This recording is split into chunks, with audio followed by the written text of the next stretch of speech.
Ankleshwar national highway પર આવેલ Reliance petrol pump હવે જીઓ બીપી પેટ્રોલ પંપ તરીકે ઓળખાશે. અદ્યતન સુવિધાયુક્ત જીઓ બીપી પેટ્રોલ પંપને આજે પ્રારંભ કરવામાં આવ્યો. અંકલેશ્વરમાં નેશનલ હાઈવે પર પાનોલી નજીક વર્ષોથી કાર્યરત રિલાયન્સ પેટ્રોલ પંપ હવે તેના નવા નજરાના સાથે જીઓ બીપી તરીકે ઓળખાશે. અદ્યતન ટેકનોલોજી અને ગ્રાહકોને વધુમાં વધુ સુવિધા મળે તેવા ધ્યેય સાથે શરૂ કરાયેલા નવા જીઓ બીપીના પ્રારંભ પ્રસંગે પંપ અંગે માહિતી આપતા પંપના મેનેજરે જણાવ્યું હતું કે એક્ટિવ ટેકનોલોજીવાળું પેટ્રોલ અને ડીઝલ ગ્રાહકોને મળે તેવી વ્યવસ્થા ઊભી કરાઈ છે.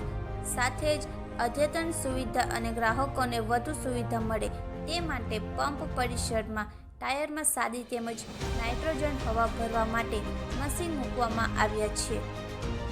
મારું નામ શેખરસિંહ નરેન્દ્રસિંહ માટીડા છે. મારી પેઢીનું નામ યશરાજ એન્ટરપ્રાઇઝ અને હું જીઓ બીપીનું એક્ટિવ ડીઝલ વાપરું છું. એનાથી મને મારી બીજા બધા કરતાં માઇલેજમાં ઘણો બધો ફાયદો છે, મેન્ટેનન્સમાં બી ફાયદો છે અને પ્લસ એ લોકો જે ડોર ડિલિવરી આપે છે એનાથી મારું ડીઝલની ગુણવત્તા બી સચવાય છે અને ક્વોન્ટિટી ક્વોલિટી બી મને પૂરેપૂરી મળે છે.